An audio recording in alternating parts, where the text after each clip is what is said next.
bottom, suspension arm, bolts and nuts.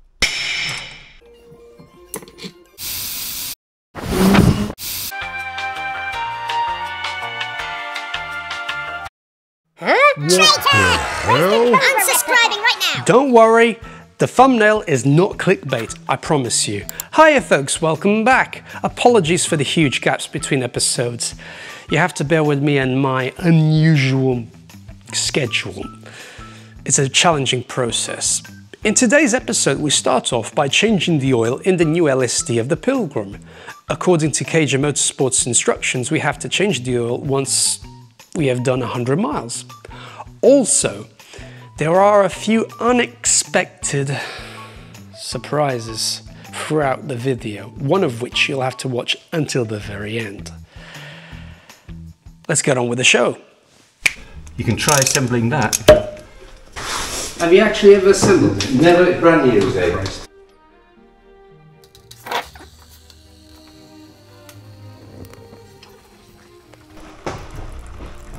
Slide the bong in the top of the container. Make sure it's secure. Yeah. Do not slide it all the way through. About 5 to 7 centimeters should be enough. No, that will go on there. Ah, okay. This goes into here. Yeah, but just a minute. Which one's which? Does it matter? It's just one tube. Oh yeah. Don't tell me it doesn't go in. Yeah, it does. Hey! Does it feel Yes.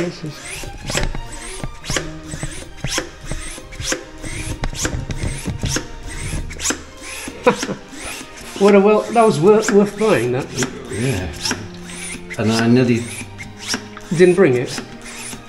gave up with it because it wasn't for the boat. It was not enough to drain, how many litres? 10 litres, and the boat had a big sump on it. But is it actually making pressure? Sucking it out. We've got to make sure we get it all. He says you'll never get it all out. I still think you got a good amount. Can you? Yes, sir. Can you Wait. pump? And I'll hold the. Actually, that is bloody hot. Do you know that? I think we've got it all out. Sure you can't get... No. Do it a bit quicker, might... Okay, that was a bad idea. Yeah, just that was don't a break really it. bad... No, it didn't break it. I know. It's just... the seal... yeah. Okay, it's not meant to go fast. Stupidly. Go on. Just try and... It was kinked then. Go on, keep on pumping. Okay. The oil it's now ruined the seal, hasn't it? Yeah. Oh. I think we've got it out. It's got to be done again in 1,000 miles, Joe. But there's still stuff coming out though, look. That's okay, it. Right, we learned something the hard way. You can. What I want to do is to put the oil in the. Just to see the colour. Yeah. God.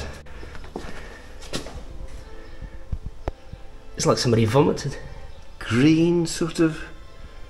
We'll see what the new stuff is like when. Dad now fills the LSD with racing diff oil, probably the most high-performance substance the Pilgrim will ever receive in its life.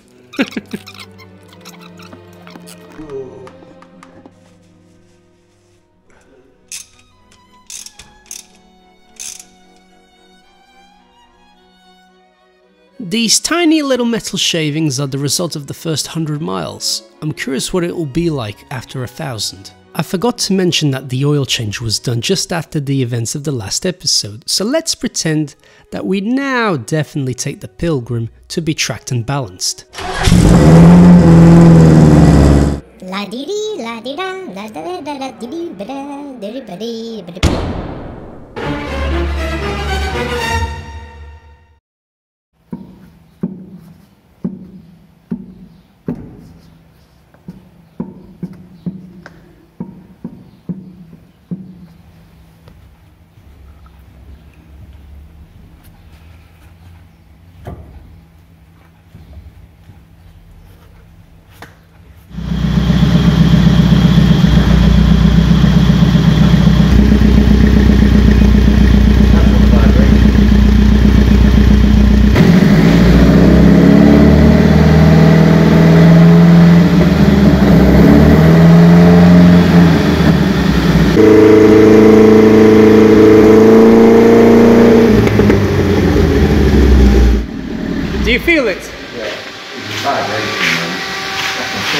vibration.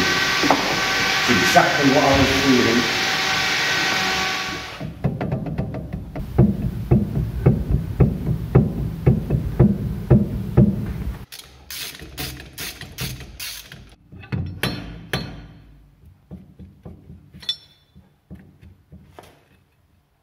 Don't know whether it can read. Can you read that number on there?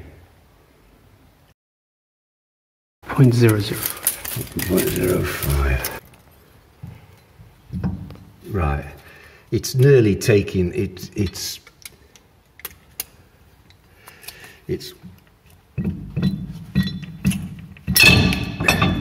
but now what I'm going to do is take that out.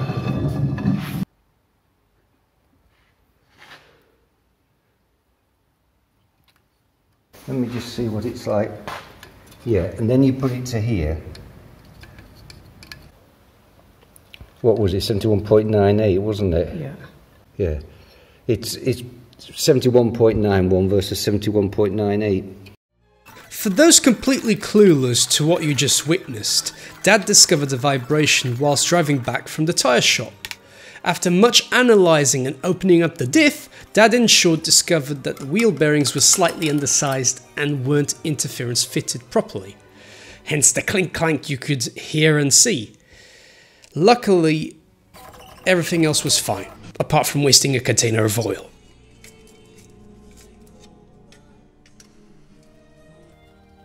Since there were no issues inside the diff, Dad had to make a new gasket for it.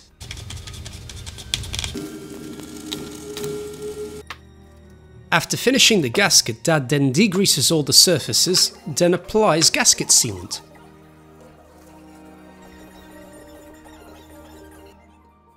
After communicating with Kejja Motorsports, they understood the situation and immediately sent us a brand new bearing kit. They were very helpful throughout the whole situation, and everyone concluded that these brand new bearings were wrongly manufactured. Unfortunately, with us being 2,500 kilometers away from their premises, they weren't going to be able to fit the new ones. Luckily, Dad as always comes to save the day and starts off by modifying our bearing removal tool by making some longer arms for it. That's how long they were initially, and now for some proper DIY action.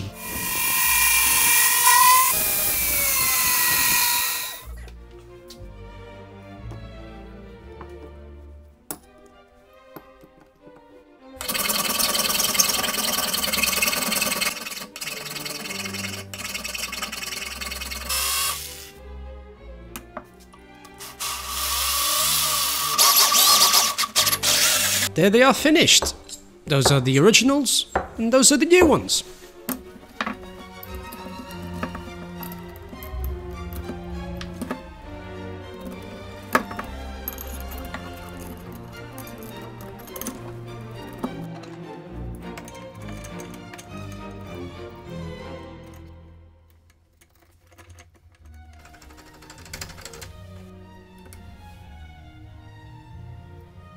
Dad measures up some steel to turn into metal plates so that the tool can hook onto them and compress the new bearing into place.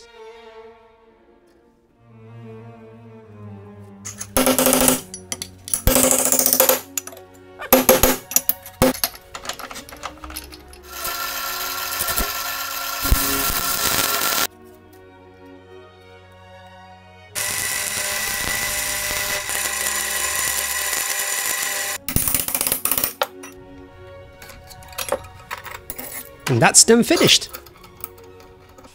The new bearings have arrived. Yippee!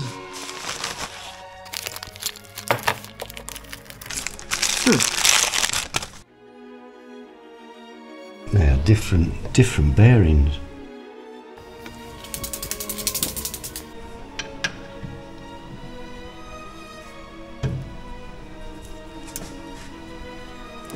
Jesus. Oh God, don't stick it. Okay, it fits. It fits. And just to double check. Yep, the new ones are oversized. Now is the fiddly work of removing the old one. It feels kind of wasteful because they were brand new. But they're no good if they're small.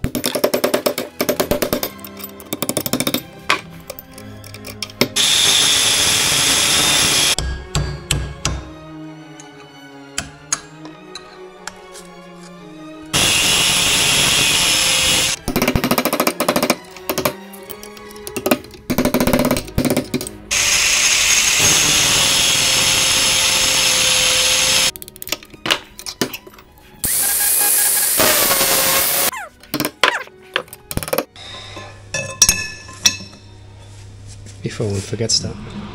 Do not forget, I was told. Besides the metal plates the dad made, the old bearings are used to help compress the new bearings in. Now we begin to compress the new bearing.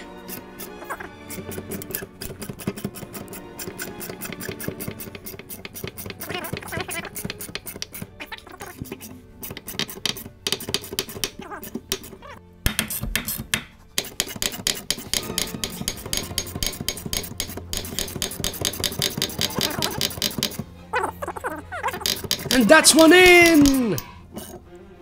Finally, the retaining collar.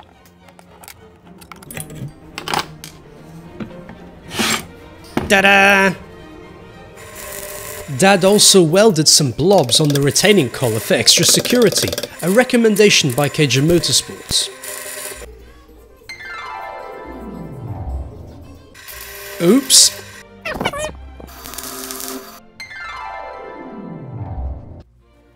Now a dab of racing oil before putting it all back in.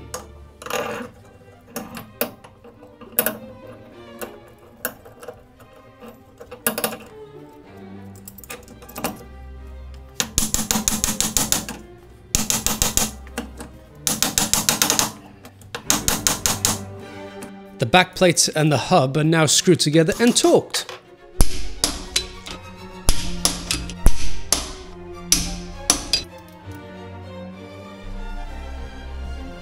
Success! No movement, no clonking. And the other side goes in. But when it's writing, there is no movement. And that's it, folks. I hope you enjoyed this episode. Stay tuned for more. Bye!